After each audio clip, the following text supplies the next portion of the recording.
É isso? Cadê? Bom, ficou diferente o layout. A gente passa um mês sem usar, o layout muda. Eu não entendo por que eles fazem isso o tempo todo. Bom, talvez seja a dinâmica da internet, né? A gente está de volta aqui com as aulas online porque ainda não se resolveu essa questão da Covid. As aulas presenciais estão bastante deficitárias. A gente tem aula, como eu falei, né? Tem uma aula, não tem outra, enfim, e aí fica muito confuso. Oi, Vitor, tudo bem? É, e aí eu achei que tinha que dar um passo atrás e voltar a ter esse esteio aqui, essa segurança dos nossos encontros online. A gente vem falando, né, de uma trajetória histórica, de uma forma histórica da história da filosofia, e aí acaba que a gente está estudando esses pensadores, né, para e passo, assim. Então, como eu até tinha falado, brincando, falei, pô, nunca foi tão complexo, tão cuidadosa essa questão aí de estudar os filósofos, porque na sala de aula, às vezes, a gente faz na correria, né, o Matheus, e aí fica tudo muito solto. Claro que para quem não está interessado é ótimo, porque o cara não, quanto menos conteúdo, melhor, mas tendo essa oportunidade da gente, né, fazer esse estudo um pouquinho mais cuidadoso, com quem está afim e tal, acho bacana, assim. E tendo o registro, né, para quem puder assistir num outro momento, se não pode estar assistindo nesse exato momento, para ele poder assistir em outro horário e tal, melhor ainda, né? A gente tem que aproveitar as vantagens da internet, da Matrix aqui, para o bem, né? Então, fica o registro, né? Está lá registrado. Quem sabe até um dia eu possa usar esse registro em umas aulas presenciais, né? Misturando lá presencial com online. A gente viu, então, os primeiros filósofos, né? Só recapitulando assim tudo que a gente olhou, né? A passagem daquele mundo mitológico para um mundo racional, com o pensamento do Tales, né? Marcando ali, estabelecendo um marco inicial desse pensamento filosófico, né? E aí passando pelos seus discípulos, Anaximandro, Anaxímenes, tendo um encontro com Pitágoras, Heráclito, né, Parmênides, e aí pensadores, boa tarde, filho, pensadores que foram constituindo, né, um arcabouço de ideias, né, de pensamento, que a gente chama de pensamento pré-socrático, que vem justamente antes da existência do Sócrates como um pensador, né? A partir do surgimento do Sócrates, ocorre uma mudança, né, no modo, na forma de pensar a filosofia. Você começa a querer construir, né, um pensamento moral, um pensamento ético, uma discussão mais linkada com a sociedade, né, sobre bem, sobre mal, sobre verdade, sobre vontade, sobre coisas que afetavam ali, sobre política, né? Debates que faziam parte do movimento, do movimento circulante ali na cidade.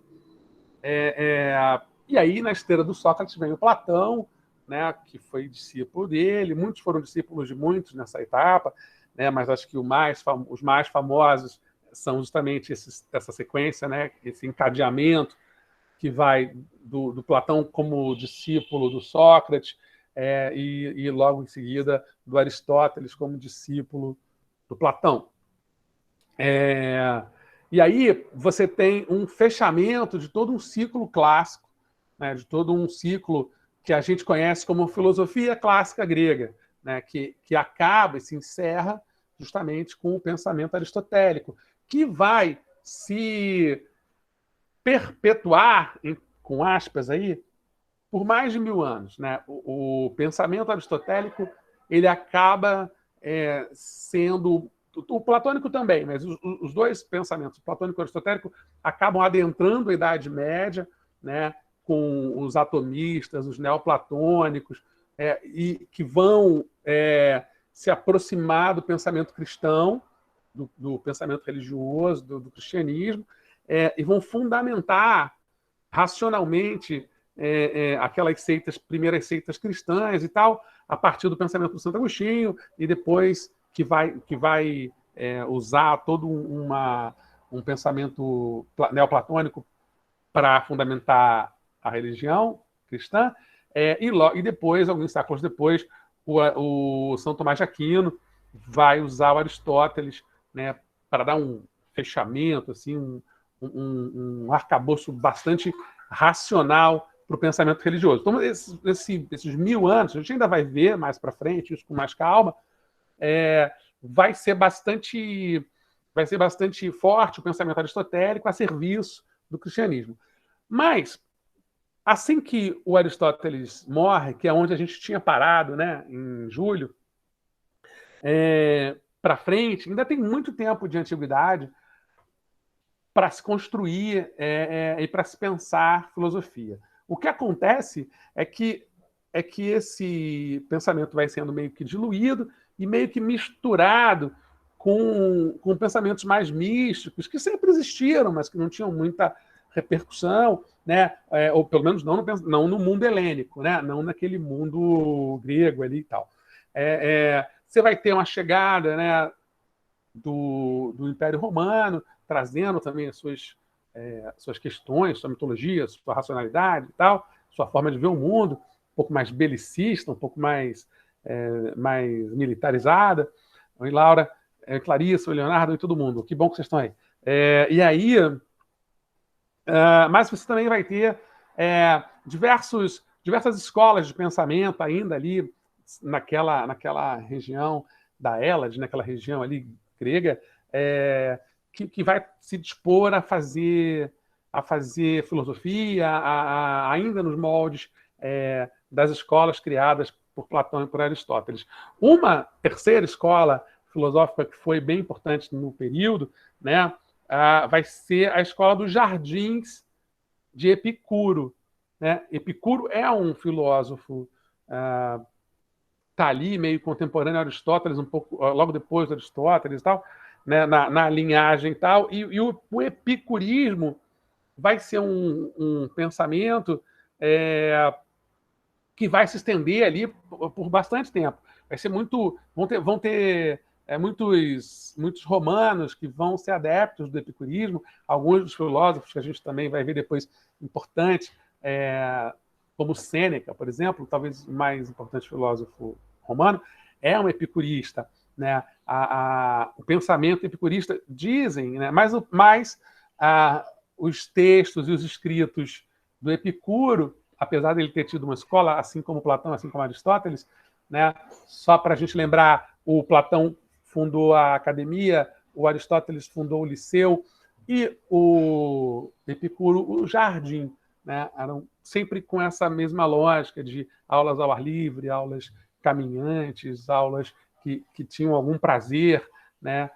E é justamente nesse ponto que o Epicuro vai se deter. Assim, ele vai falar muito do prazer, né? E durante muito tempo, sobretudo na Idade Média, mas até hoje, se você for pesquisar na internet, eu fiz um PowerPoint aqui, vou mostrar para vocês. Eu até tirei algumas coisas que eu peguei, né, de internet e que estavam muito doidas, muito estranhas. Uma das grandes dificuldades, né, nessa lógica do prazer é separar o prazer epicurista do prazer hedonista, por exemplo, do pode tudo e tal. Tranquilo, querido, não tem problema não. Voltando, tá tudo bem. O prazer, né, no sentido epicurista, é um prazer da tranquilidade, né? Tem um livro dele, eu não achei, eu tenho em casa, mas eu não encontrei para mostrar para vocês. É um livrinho muito pequenininho, assim, juro para vocês que é pequenininho, né? Professor, quando diz que o livro é pequeno, tem, sei lá, 300 páginas, mas não, esse é muito pequenininho mesmo. Mas eu não consegui encontrar. Que é justamente Cartas a Meneceu, que é um livrinho sobre a felicidade, sobre o prazer, né? O próprio Sêneca depois faz um outro livro, esse eu achei aqui, chamado Da Tranquilidade da Alma, né, que fala da tranquilidade, né, de uma certa paz de espírito que você precisa ter para fazer as coisas. Então, deixa eu mostrar aqui, senão não vai dar tempo.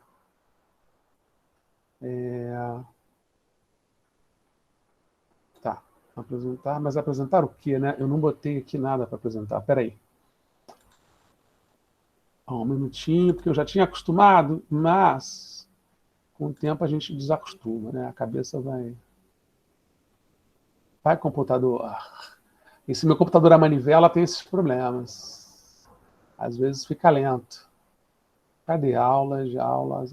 Onde estão vocês, aulas?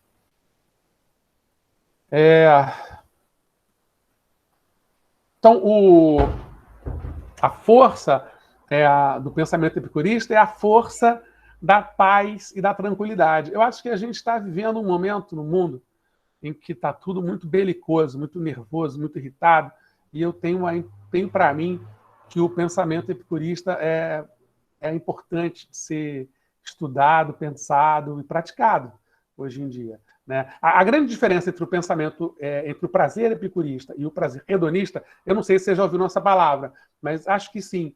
Hedonismo, né, é uma lógica, era também uma escola filosófica desse período chamado de helenístico, mas que se propunha a um prazer absolutamente inconsequente, um prazer daqueles imperadores romanos mais loucos e tal. Ué, não abriu por quê? Que droga. Eu já tinha aberto. Aula de filosofia, cadê você? Aula, cadê você, gente? Espera lá. Cadê aulas? Aulas, onde estão vocês? Estão aqui. Aulas de filosofia, PPT, filosofia. Pronto, agora sim. Agora vamos abrir. Eu já perdi aí uns 5, 10 minutos com essa brincadeira. Mas tudo bem.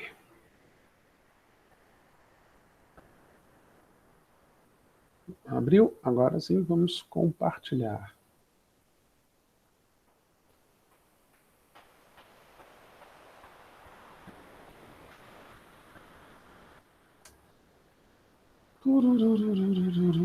Onde estamos? Ó. Já vai abrir, tá, gente? Ele está abrindo aqui lentamente. Por quê? Como assim?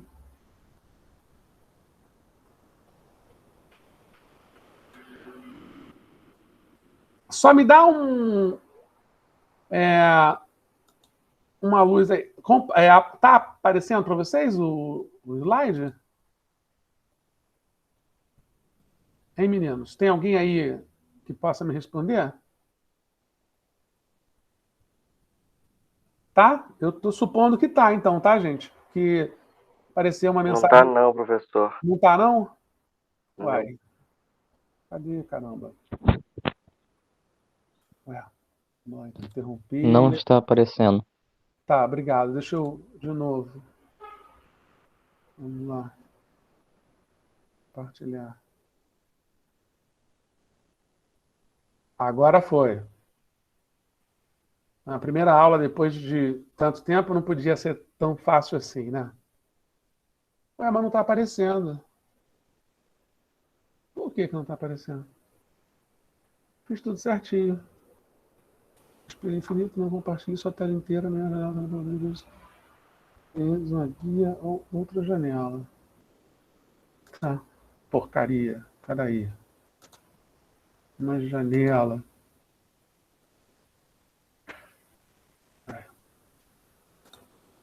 Compartilhar.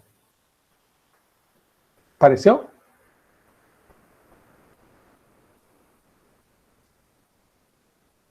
Sim, senhor. Sim.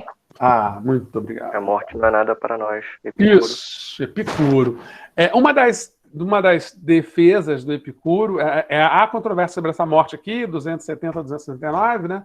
Mas a gente já falou disso, sim, né? É muito difícil você ter uma precisão absoluta, porque os calendários mudaram, foram mudando ao longo do tempo, então Esse é baseado num calendário nosso, então fica difícil de ter certeza.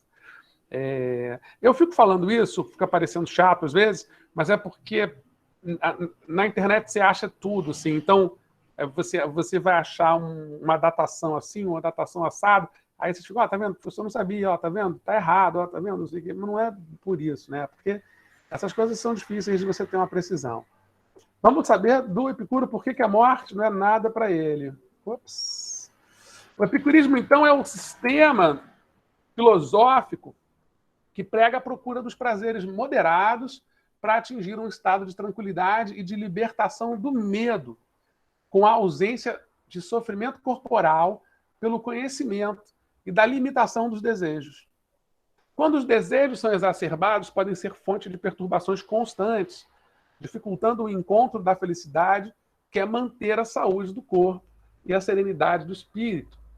Ensinado por Epicuro de Samos, filósofo ateniense do século IV a.C., seguido por outros filósofos.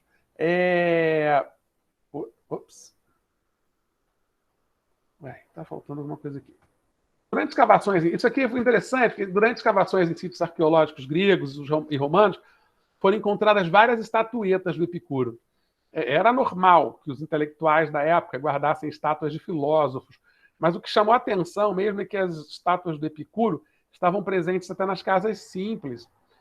Geralmente era uma brincadeira dos filósofos e tal, e de intelectuais, de gente dos ricos e tal. Os seguidores do filósofo, nascido na ilha de Samos, acreditavam que contemplar seu rosto aquietava o espírito. Essa busca da tranquilidade, da paz interior, que é a busca do prazer epicurista, tá? E não o prazer hedonista enlouquecido que está em busca da felicidade a qualquer preço. Epicuro adorava comparar seu pensamento à medicina, proclamava-se um terapeuta do espírito, médico das almas e cirurgião das paixões. Quando criança, Alexandre, um pouco da história, né? Quando criança, Alexandre o Grande, o maior conquistador do mundo antigo, teve Aristóteles como tutor. A gente já viu isso. Dos 13 aos 16 anos, o futuro rei da Macedônia recebeu aulas de lógica, medicina, moral, arte, entre outros temas. Em 323 a.C., Alexandre morre aos 32 anos e a sua despedida marca o fim do domínio cultural, político e filosófico da Grécia no mundo antigo. Sem um líder unificador, as cidades-estado gregas, que antes cooperavam, apesar de se tornarem uma Grécia só, voltaram a ser inimigas, o que era mais complicado ainda, né? A morte do general, né, do Alexandre, que levou o domínio grego e os ensinamentos do tutor até onde se situa o Paquistão, depois vocês olhem no Google, no mapa, para ver o tamanho do negócio. Enterrou também o legado de Platão e Aristóteles. Tá? Nos 2 séculos seguintes, o Império Romano ascendeu e os romanos não tinham tanto apreço pela filosofia grega, né? O que, de fato, cultivaram dos helênicos foi o estoicismo, que pregava uma conduta virtuosa e obediente às leis, que é uma outra escola filosófica que a gente vai ver na sequência do epicurismo. Tá? Na sua escola, chamada de O Jardim, Epicuro acolhia mulheres, escravos e até mesmo eram bem-vindas prostitutas para as suas consultas. Acho que daí também vem muito da confusão, né? As prostitutas, provavelmente, e as mulheres, sociedades machistas, sociedade já era, vocês lembram, né? Que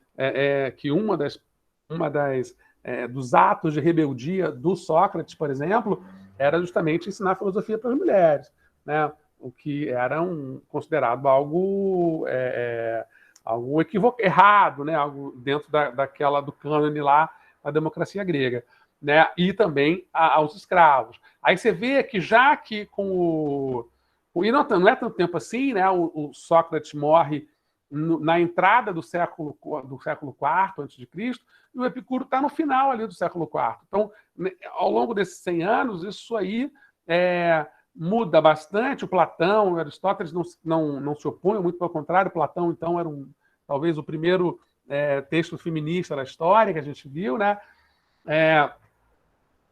Eles também tinham, mas eles não faziam disso uma prática. né? O Epicuro não. O Epicuro fazia, de fato, uma prática bem socrática, né? Trazia para dentro da escola mulheres, escravos e prostitutas. A questão dos escravos, às vezes, é muito complicada da gente entender, porque a gente tem sempre em mente a escravidão negra dos séculos XVI a XIX, né? Que trouxe os negros para o Brasil, para a América e tal, que é uma escravidão muito, muito desumana, né? Muito cruel. Assim, a escravidão ela sempre existiu, na verdade, na história da humanidade, mas ela tinha outros caráteres. Assim, era uma escravidão de luta, de guerra, de criança abandonada e tal, que acabavam virando meio que serviçais das famílias e tal. Pertenciam, sim, a determinadas pessoas, podiam, sim, ser vendidas, mas o que já é, de fato, algo desumano, mas não eram considerados animais, né, burro de carga e tal, como fizeram, infelizmente, lamentavelmente, com a escravidão humana aqui na América. Então, eles podiam até ter cargos políticos, exercer profissões. Tem muito mais história de escravos, né, que estudaram filosofia, que viraram... Você tem a história de um autor de teatro romano que era escravo, Lisandro, Menandro, que era escravo e tal. Né? Aí também tinha a ver com a sorte, né? O cara era escravo de um juiz, e aí acabou estudando, e acabou se tornando um letrado. Bom, o Epicuro achava que a dificuldade em atingir a tranquilidade da alma estava no medo que nós sentimos da morte. Então ele se propôs a resolver o impasse. Dizia ele, se a morte é o fim das sensações, ela não pode ser fisicamente dolorosa. E se é o fim da consciência, não pode causar dor emocional. Ou seja, não há nada a temer. Superado esse medo, podemos voltar a ser felizes. Primeiro medo, a primeira coisa para se fugir desses medos todos, fugir desse sofrimento, é não temer a morte. Né? Temendo demais a morte, é impossível ser feliz. Epicuro morreu aos 72 anos. Nós não sabemos se ele estava completamente destemido em relação ao juízo final, mas em uma de suas últimas cartas ele comemorou a vida doce, feliz e sempre animado. Está cobrindo alguma coisa aqui que eu não estou vendo. Aí aqui só um mapa do tempo. Ó. Em 341 nasce Epicuro, né? E aí você tem outros. Nasce o Zenão logo em seguida. O Zenão de Sítio vai ser o pai do estoicismo. Mais ou menos na mesma época, são duas filosofias que vão seguindo meio juntas. Em 270 morre Epicuro, né? E aí aqui, ó, nesses pequenininhos, né, em 212 morre Arquimedes, nasce o Cícero, aqui já na filosofia romana, né, você vai ter o Cícero, o Lucrécio, o Sêneca, que talvez Cícero e Sêneca são os maiores deles, né? E nesse período aqui, nasce Lucrécio, tem alguma coisa errada, depois eu vou descobrir qual foi o Lucrécio, se são dois ou se é um só. Mas a importância do Lucrécio é que ele vai sistematizar o pensamento do Epicuro. Tá? Esse Lucrécio romano já. Eu tinha falado e cortei e terminei esquecendo. O Epicuro não teve a mesma sorte que o Platão e o Aristóteles com relação à preservação da própria obra. Quase tudo do Epicuro se perdeu. A carta da felicidade ou do Meneceu foi só o que sobrou, né? E um ou outro escrito e uma outra coisa que se falou dele por outros filósofos, sobretudo esses romanos aí, o Lucrécio e o Sêneca. Mas, fora isso, se perdeu todo o resto do que ele disse, né? Dizem que ele chegou a escrever 300 obras e tal, mas aí não deu, né? Não dá para a gente saber. Tá? Então, o epicurismo é a doutrina do filósofo grego Epicuro, caracterizada por uma concepção atomista e materialista da natureza, pela busca da indiferença diante da morte, e uma ética que identifica o bem aos prazeres comedidos e espirituais, que, por passarem pelo crivo da reflexão, seriam impermeáveis ao sofrimento, incluindo nas paixões humanas. Tá? O sábio é aquele que toma consciência da própria existência e destino, não aceitando o determinismo de nenhum Deus. Ou seja, ele discorda da existência de um destino. Né? Por isso ele é considerado materialista. Né? E aí, para alguns, um descrente dos deuses e tal. Tudo que eu li, não vi nenhum lugar ele dizendo que não existiam os deuses. Mas, geralmente, essas doutrinas mais materialistas, elas dão aos deuses um caráter mais simbólico do que propriamente efetivo, né, na determinação das nossas vidas. Tá? Para ele, o importante na busca é a saúde física e a serenidade interior, ocasionadas pela escolha de quais desejos deverão ser saciados. Ele não está negando que existem os desejos mais loucos do planeta. Ele está dizendo que a gente precisa aprender a controlá-los, né, e fazer escolhas. A felicidade reside, então, na saúde do corpo e da alma, que não pode ser entendida, obviamente, como metafísica, mas como parte fundamental da própria existência corpórea. Ele também não acredita naquela metafísica platônica. Tá? Ser feliz é ter pleno domínio desses prazeres, o que pode ser alcançado com a compreensão da natureza, dos deuses, da morte e dos desejos.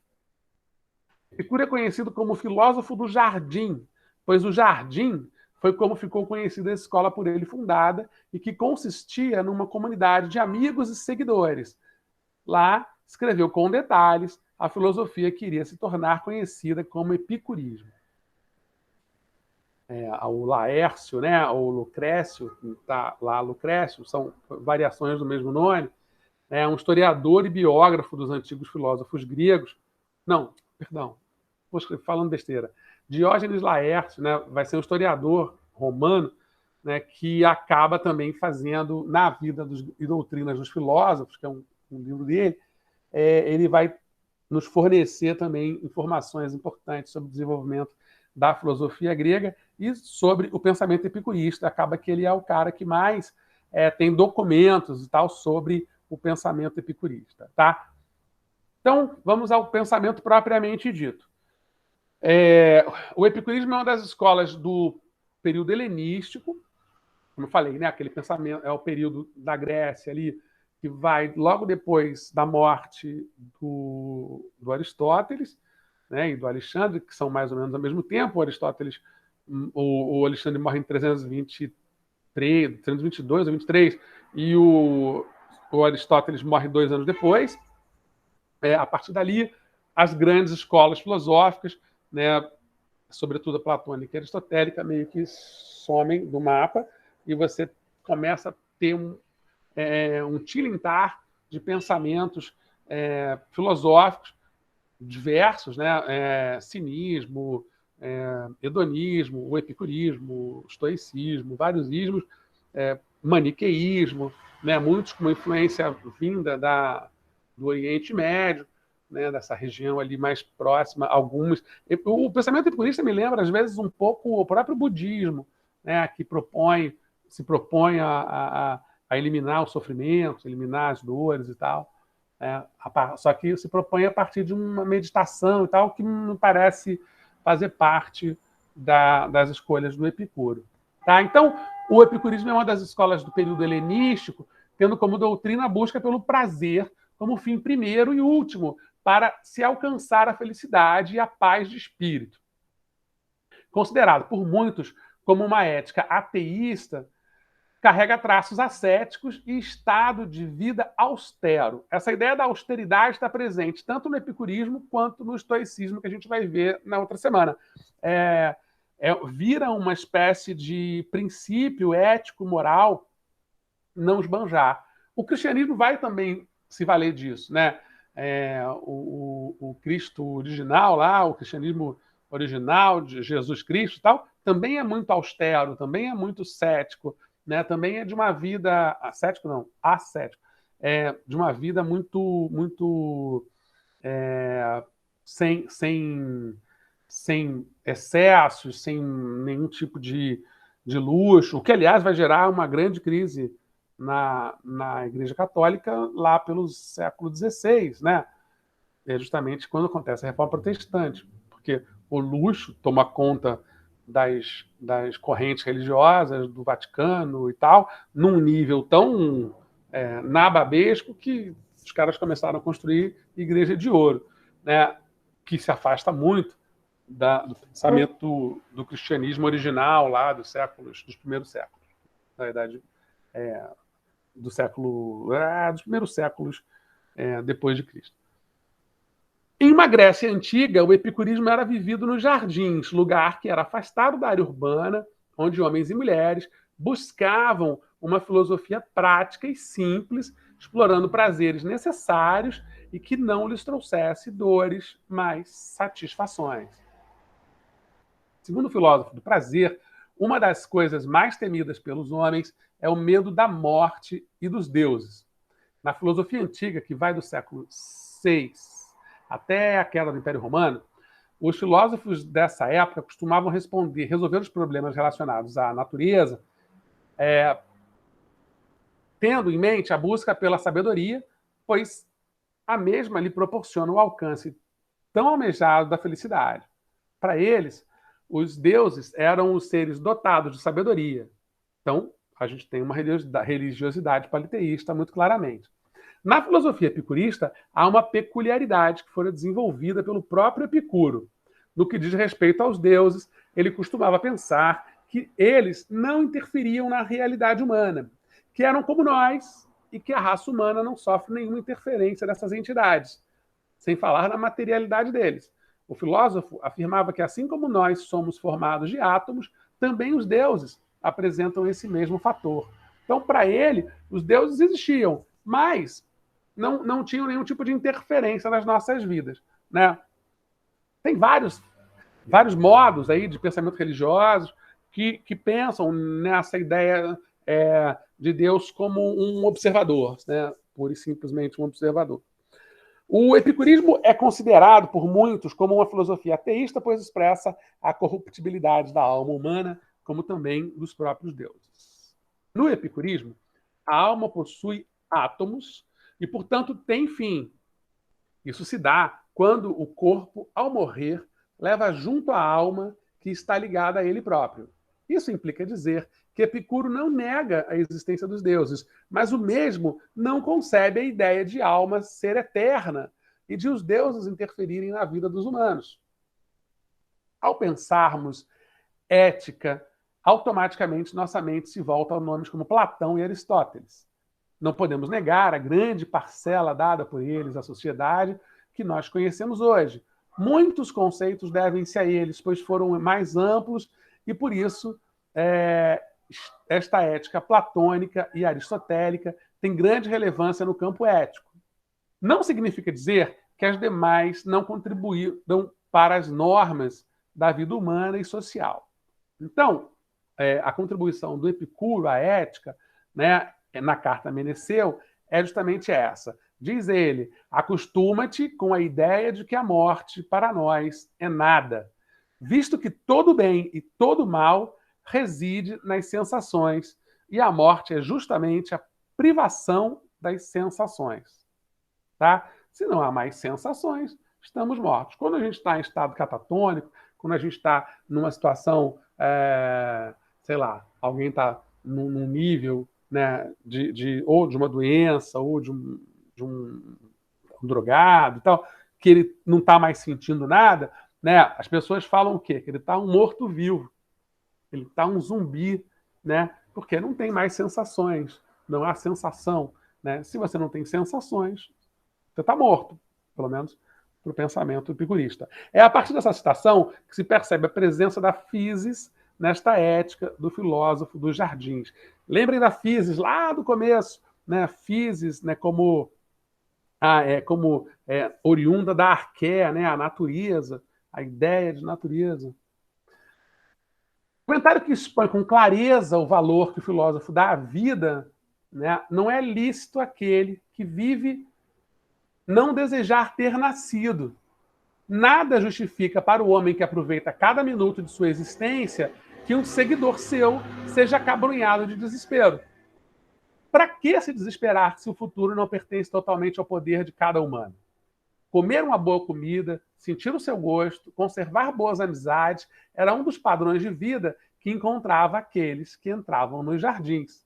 Todo mundo gosta de boa vida, né? Todo mundo gosta de viver bem. Então ele tentava equilibrar esse viver bem com uma certa austeridade, para que esse viver bem não virasse um viver bem corruptível, um viver bem ensandecidamente, que tomasse dos outros também o direito de viver bem, né? Porque qualquer um que viva num estado de bilionário, exercendo, podendo ter 300 carros, podendo ter aviões, podendo ter... Aquela história que a gente já discutiu muito, para que alguém tem 3 helicópteros, né? A não ser que ele tenha uma frota e viva disso.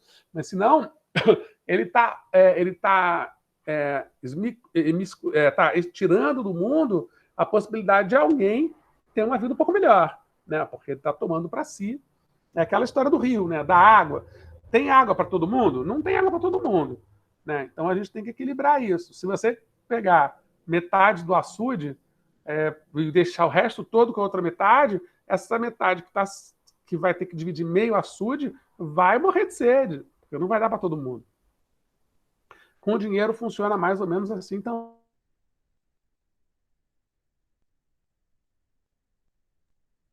aquisitivo, sucesso, a perspectiva de vida simples e, acima de tudo, feliz. Mas não é uma vida feliz, conformada com o pouco que a gente tem. Não. A gente pode batalhar para ganhar a vida e tal, mas ela é não inconformada, entende? Tem uma diferença grande nisso. Parece sutil, mas tem uma diferença grande, né? Não ser inconformado com o que tem é um pouco diferente de simplesmente se conformar e deixar para lá, né? Se conformar é não querer melhorar, não achar que precisa melhorar. Ser inconformado leva à frustração, né? E a frustração leva ao sofrimento. E é aí que entra a filosofia epicurista, né? Para dizer, não precisa ser tão inconformado com as coisas. O verdadeiro epicurista é aquele que vive o prazer para ser feliz, mas é importante vivê-lo sem dores e consequências. É nessa finalidade que Epicuro quer chegar. Ele indica a filosofia como medida para a vivência dos prazeres. Ela indica o momento, a medida correta, pois ela é a própria sabedoria. A virtude é a marca do sábio, não há condição de se alcançar a ataraxia, falarei dela depois, sem ser virtuoso. A definição do sábio, da ética do prazer e da prudência é aquele que é virtuoso. Dessa forma é que Epicuro vai esmiuçando o homem sábio e o definindo. Estes aspectos vão sendo enfatizados por ele ao dizer que não há homem mais feliz que ele, que não se importa com a morte, pois sabe que quando ela existe, ele não existe. E quando ele existe, ela não existe. Ela a morte, né? Os deuses estão em outro plano, não interferem na vida material dos humanos. E, por fim, a meditação o leva à compreensão desses fatores. Lembrando que a meditação epicurista é a meditação socrática, é a meditação do conhecimento, é a meditação da leitura, né? Que é diferente da meditação budista, apesar de eu ter comparado antes, que é a meditação do esvaziamento, né? Total. Para se chegar à virtude tão desejada é tarefa árdua, mas não é impossível. Aquele que distingue os prazeres que lhes são necessários, sem sombra de dúvidas, está sendo auxiliado pela prudência e a temperança. Ambas fazem com que a ética epicuriana ou epicurista aconteça sem errar o caminho proposto. A prudência é maior que a filosofia, pois não há filosofia sem o alcance das virtudes. O verdadeiro filósofo para Epicuro é aquele que alcança as virtudes. Portanto, o epicurismo é um sistema filosófico que prega a procura dos prazeres moderados para atingir um estado de tranquilidade e libertação do medo, com a ausência de sofrimento corporal pelo conhecimento do funcionamento do mundo e da limitação dos desejos. Platão, Aristóteles, Sêneca, Santo Agostinho, além de inúmeros filósofos que destacam as virtudes como resultado da filosofia para ser feliz.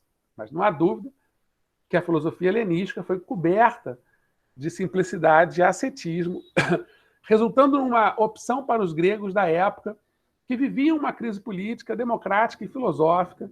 Em resposta a toda a defasagem, o epicurismo, assim como o estoicismo e tantas outras escolas da época, davam uma resposta e um caminho para seus concidadãos.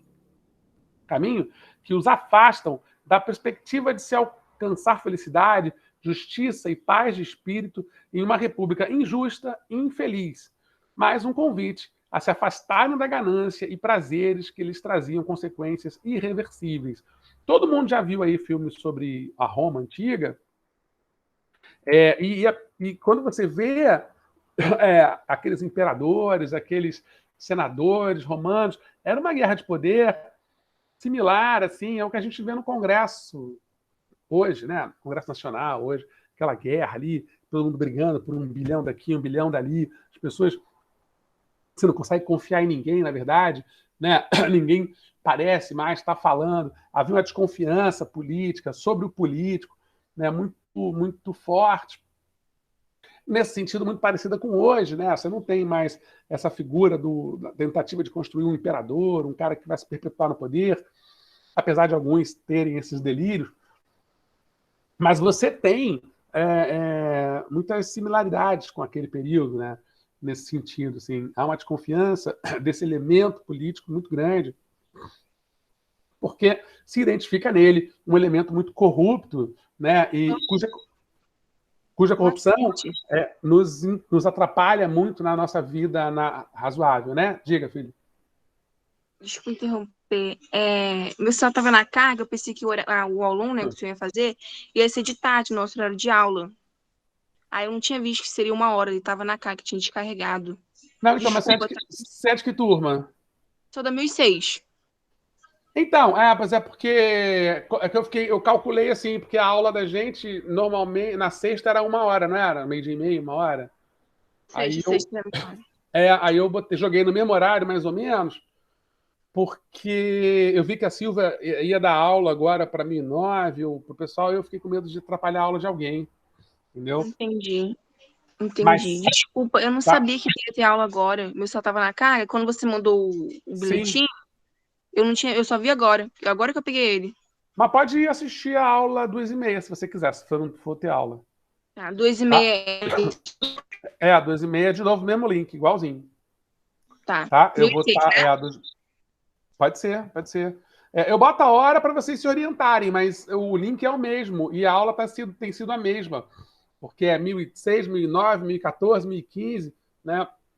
Tem a 2023 e 2015 que não tiveram aula de filosofia no passado, então eu estou dando a mesma aula para todo mundo.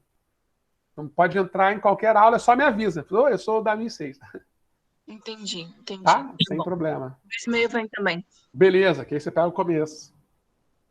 Segundo o Epicuro, para ser feliz, seria necessário controlar os nossos medos e desejos de maneira que o estado de prazer seja estável e equilibrado, com um consequente estado de tranquilidade e de ausência de perturbação.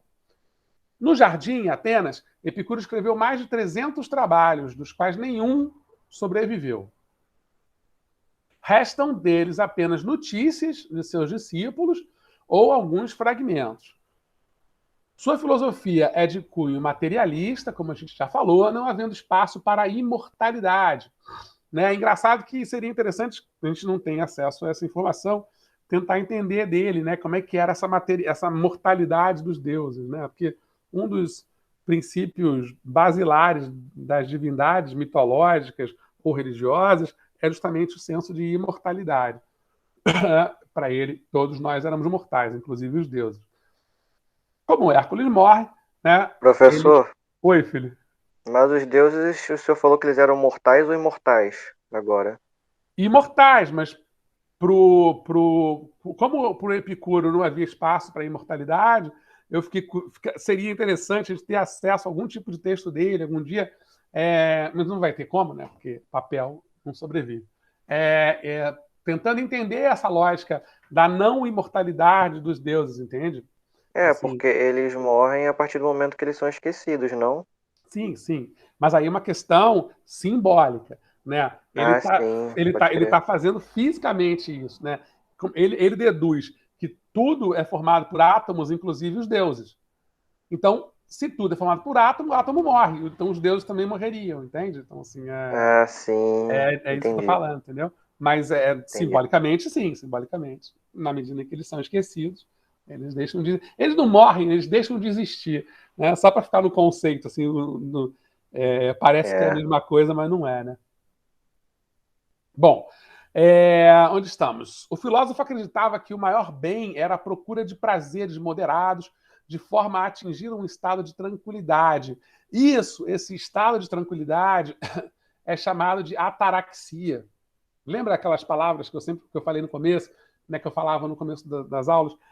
Tem umas palavras que são canônicas, que são elas se repetem, que a gente usa, né? Porque é mais fácil usar um estado de tranquilidade do que falar ataraxia. Mas é aquela palavra que vai servir para citar esse estado em qualquer língua. Né? Então, lá na Alemanha, o cara também vai ter que ler ataraxia. Né? Lá na China, o sujeito vai ter que ler ataraxia, né? Vai ter que ler ataraxia. E aí, em qualquer lugar do mundo, esses textos canônicos, essas palavras canônicas, elas vão ser entendidas. Elas não vieram para complicar, vieram para facilitar. E o estado de libertação do medo, né? Como a ausência de sofrimento corporal, que vai ser conhecida por aponia. Né? Então, para que se chegasse, né, a esse estado filosófico epicurista, você tinha que se libertar do medo, né, que era justamente atingir essa aponia, e atingir um estado de tranquilidade, ou essa ataraxia. A combinação desses dois estados constituiria a felicidade na sua forma mais elevada. A finalidade da filosofia de Epicuro não era teórica, mas bastante prática. Buscava, sobretudo, encontrar o sossego necessário para uma vida feliz e aprazível, na qual os temores perante o destino, os deuses ou a morte estavam definitivamente eliminados. Para isso, fundamentava-se em uma teoria do conhecimento empirista, em uma física atomista e na ética. A sociedade industrial do século XIX, na parte do século XIX, ela enterra por completo essa busca de uma vida desse tipo. Né? O que a sociedade do século XIX empurrou para o século XX e está empurrando aqui para o século XXI é uma necessidade de trabalhar cada vez mais, de desenvolver cada vez mais atividades, né, em que você não tem, no final das contas, nenhum momento, nenhum tempo para essa paz de espírito, para essa tranquilidade da alma. Né? Por isso eu acho que o Epicuro seria importante de ser resgatado hoje em dia. Tá? No mundo mediterrâneo antigo, a filosofia epicurista conquistou grande número de seguidores. Foi uma escola de pensamento muito proeminente, por um período de 7 séculos depois da morte do fundador. Né? Ele morreu em 370, quer dizer, durou aí até 400, né? Quase o fim da idade da Era Antiga, né? Quase o final da Antiguidade. Né? A Idade Média começa ali pelos 500, então 459. Então é exatamente isso. Né? Sobreviveu ao longo de toda a Era Antiga. Posteriormente, relegou-se ao esquecimento devido ao início da Idade Média, período em que se perderam a maioria dos escritos desse filósofo grego. A ideia que Epicuro tinha era de que, para ser feliz, o homem necessitava de 3 coisas: liberdade, amizade e tempo para filosofar. É tudo que a gente precisa, né? Liberdade, amizades, boas amizades, e tempo para pensar a vida, para ver o que está acontecendo, né? Para pensar, para filosofar. Epicuro viveu as contradições desse mundo novo. Sua filosofia se opôs à metafísica de Aristóteles, cuja origem ele chama de espiritualismo de Platão, que defendia a ideia de uma dimensão além do insensível, suprarreal, que seria o fundamento que constituiria o mundo que vivemos. Epicuro defende a ideia de que nada está além dos nossos sentidos e que não existiria nenhuma realidade inteligível para além dos nossos 5 sentidos. Princípio denominado de naturalismo radical. Tá? Então, para ele, nada além dos 5 sentidos existia. Tá? Meninas muito ciosas aí de que tem um 6º sentido e tal, para ele tudo será besteira, não tinha nada disso. Para esclarecer esse fundamento, que é compreendido por 3 tomadas de consciência do indivíduo e funciona... Não, peraí. Para esclarecer esse fundamento, que é compreendido por 3 tomadas de consciência do indivíduo e funciona como um caminho para a felicidade, ele o divide em 3 postulados, tá? A compreensão dos desejos, ou seja, é necessário compreender a distinção entre os desejos naturais e os desejos inúteis, infundados ou também chamados de frívolos. Para Epicuro, o desejo se origina de uma falta que pode partir da natureza, um desejo natural, ou de uma opinião falsa, um desejo frívolo. Os desejos podem ser divididos em desejos naturais e necessários, que são os desejos que livram o corpo da dor, da fome e da sede.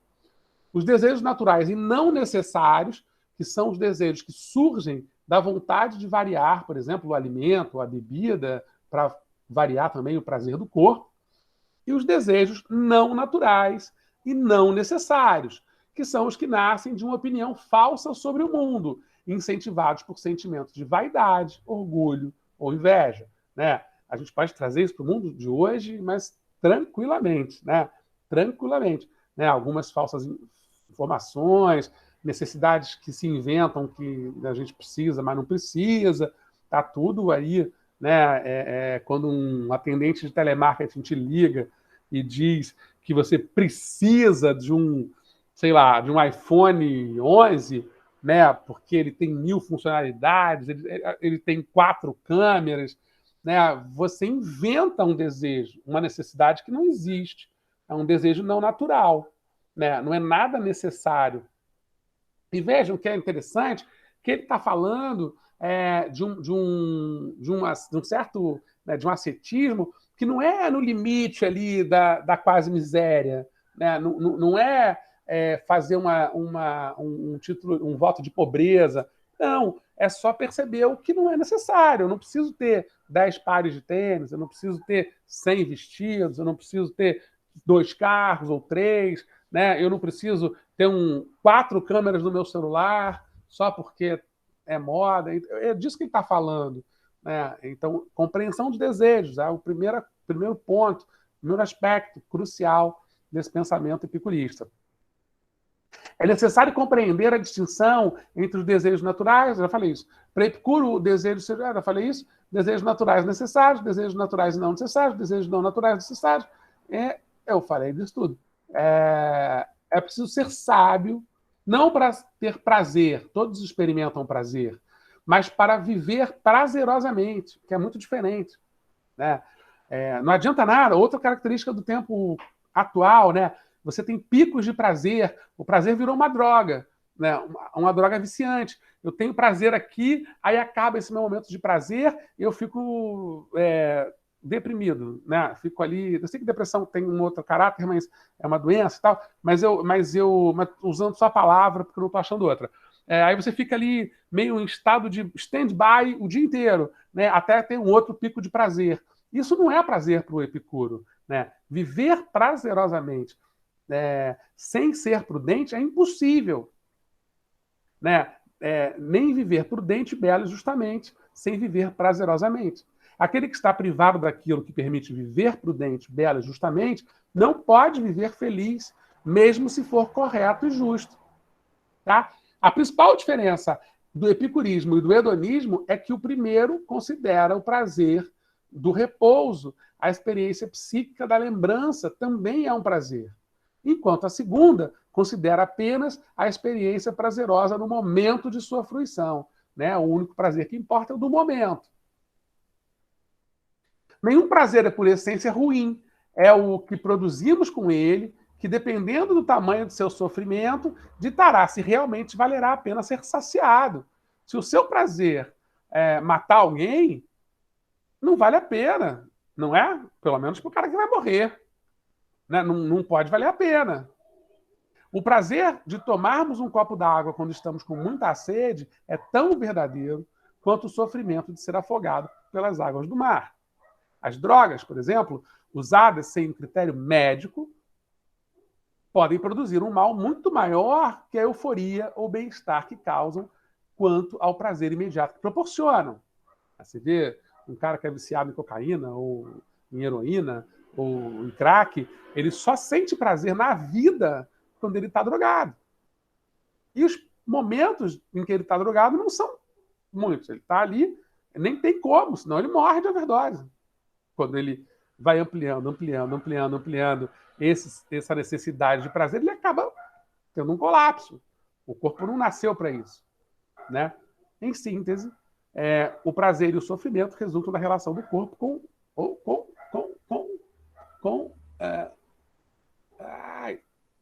os momentos de... Ih, caramba, fiz besteira aqui. Nenhum prazer é em si mesmo um mal, mas aquilo que produz certos prazeres acarreta sofrimentos bem maiores do que os próprios prazeres. Tá? Segundo, a compreensão da morte. Para acabar com o temor da morte, Epicuro defende a ideia da morte como sendo o nada. Não é que a morte não é nada, como a gente fala hoje, não importa, não. Mas a morte é o vazio absoluto. Ele está dizendo não está dizendo para ninguém pular sem paraquedas de um avião, porque não tem medo da morte. Não é isso. Né? Ele só está dizendo para não haver essa preocupação. A dor e o sofrimento residem nas sensações, na vida como fardo, e se a morte é o total aniquilamento do viver, o sábio de nada tem a temer. Não adianta eu temer, passar a vida temendo a morte, isso não tem nada a ver com buscá-la, né? Porque a morte é o vazio total. Então, eu tenho que fazer uma escolha na vida, ou eu vivo, ou eu passo a vida temendo a morte. Tá? A lógica é que se é a vida e as sensações que causam o sofrimento no indivíduo, a morte existiria para cessar as sensações, ser o nada, a privação total. Portanto, é inadmissível aceitar que ocorreria sofrimento, pois a morte ocasionaria o extermínio das sensações. Tá? E aí ele é bem materialista mesmo, né? Porque as religiões e a mitologia todas têm seus umbrais, têm seus... portais de sofrimento depois da morte e tal, muito evidenciados, né? Muito como simbolismo, até para você ter uma conduta em vida, né, que te permita não ir para esses lugares tão ruins. Assim. Então, no caso, o Epicuro abre mão dessa percepção. Tá? E, por fim, a compreensão dos deuses.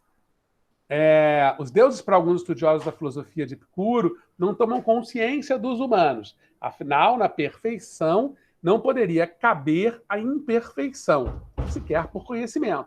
Se os deuses não se encarregam de nosso destino, bênção ou maldição, cabe a nós mesmos a responsabilidade. A felicidade ou o sofrimento depende das escolhas de cada um. Né? Eu falo isso para meu filho todo dia. Mas, cara, você escolhe se você quer sofrer ou não. Sempre que toma um tombo, se machuca, tira uma nota ruim, fala assim, poxa, fica mal, fica com raiva dele mesmo, a gente senta e conversa. Cara, você tem que agora, nesse momento, escolher se você quer ser feliz ou não. Se sentir mal porque errou, é normal, mas fazer disso uma causa e você acabar com o seu dia, acabar com a alegria de quem está do seu lado, é uma escolha.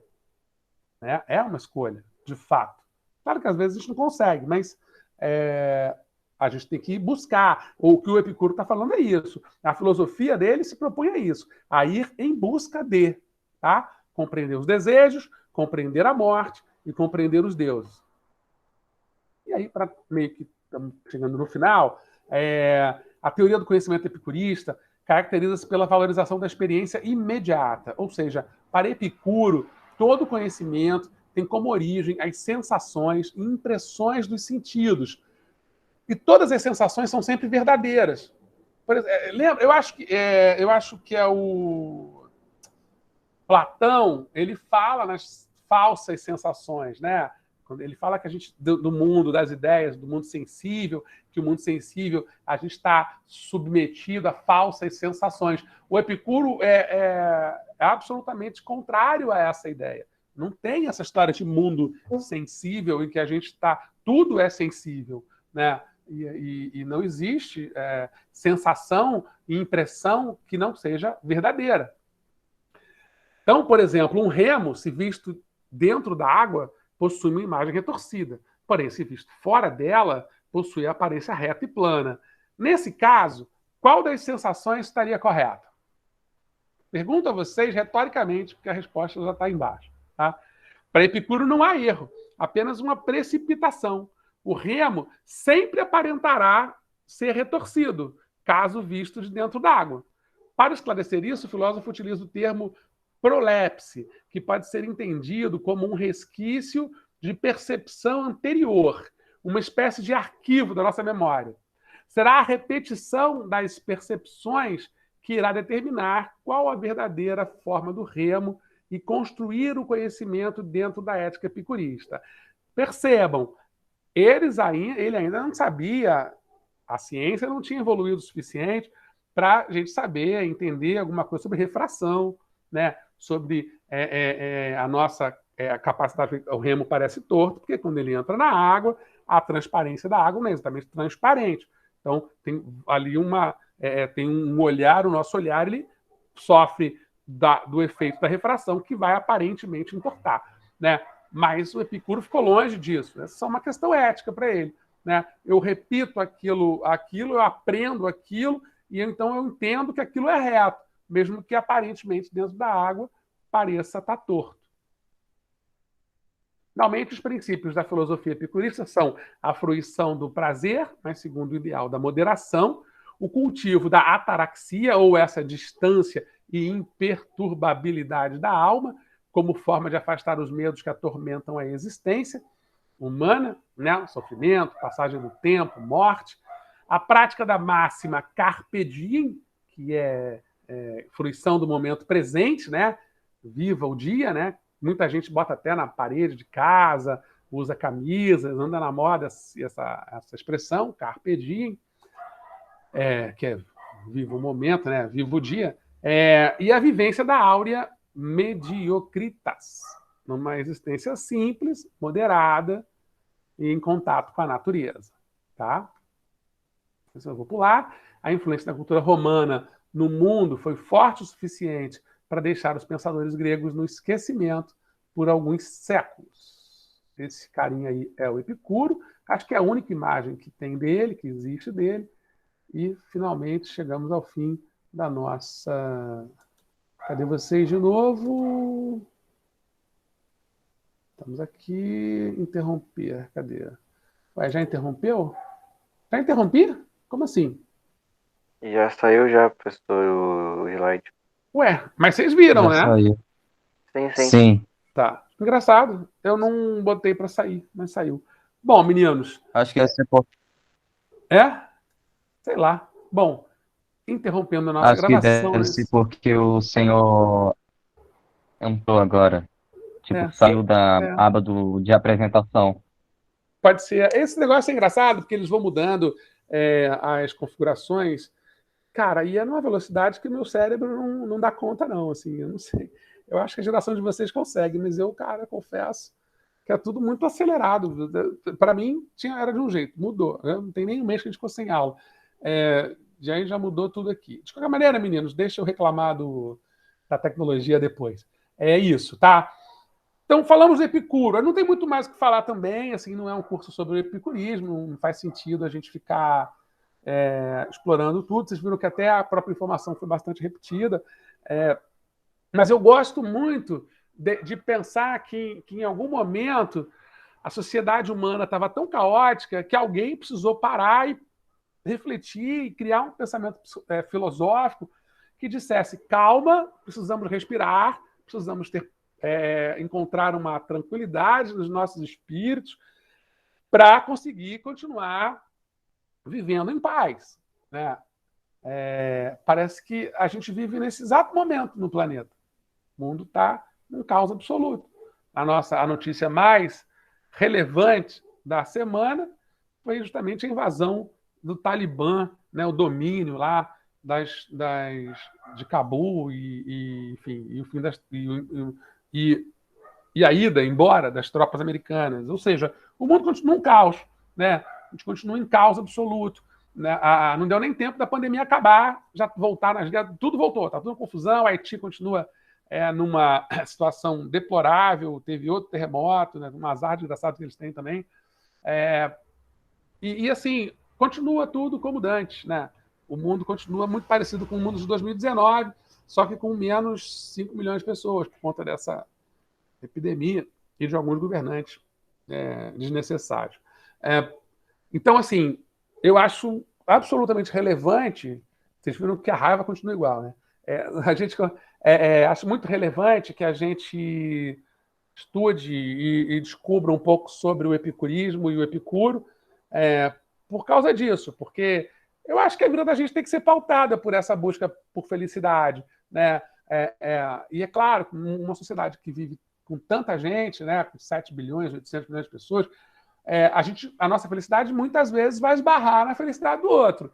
E a gente tem que aprender a lidar com essa necessidade democrática, né, cidadã, de ter cuidado com o outro, né, de ter cuidado para a sua felicidade não esbarrar na felicidade do outro. Estou a fim de dar uma festa, e aí eu dou a minha festa, mas eu boto um som no volume que o vizinho não consegue nem ouvir a própria novela. Né? Então, a minha felicidade está atrapalhando a felicidade do meu vizinho. Né? Sei lá, 1h da manhã eu resolvo que para eu ser feliz eu preciso tocar minha guitarra. Pô, 1h da manhã no meu prédio eu vou tocar minha guitarra, vou acordar o prédio inteiro. Né? Então a minha felicidade momentânea ela vai atrapalhar a prazerosa noite de sono dos outros moradores. Então eu tenho que saber como equilibrar isso. Importante para a gente viver em sociedade. Né? E acho louvável que o Epicuro, há 2.500 anos ou mais, né, tenha se dedicado a pensar isso naquela sociedade, tá? Que certamente era muito mais calma e tranquila do que a nossa hoje. Bom, meninos, é isso. Foi bem legal voltar da aula, me atrapalhei um pouco ali com o Meet, tá? A gente esquece, cara, é um conhecimento prático, você faz enquanto você está fazendo, você sabe fazer. Depois eu vou confessar a vocês que eu não lembrava nem... E, ó, tem um mês, né, gente? Não é muito mais do que isso. Não, menos, é um mês no máximo, sem a gente ter tido nenhum encontro virtual. Eu fiquei indeciso, em dúvida, até de como que gerava o link para a aula. Enfim, é bizarro. A cabeça da gente dá uns defeitos de vez em quando. Mas foi um prazer estar com vocês hoje. Que bom. Voltamos bem.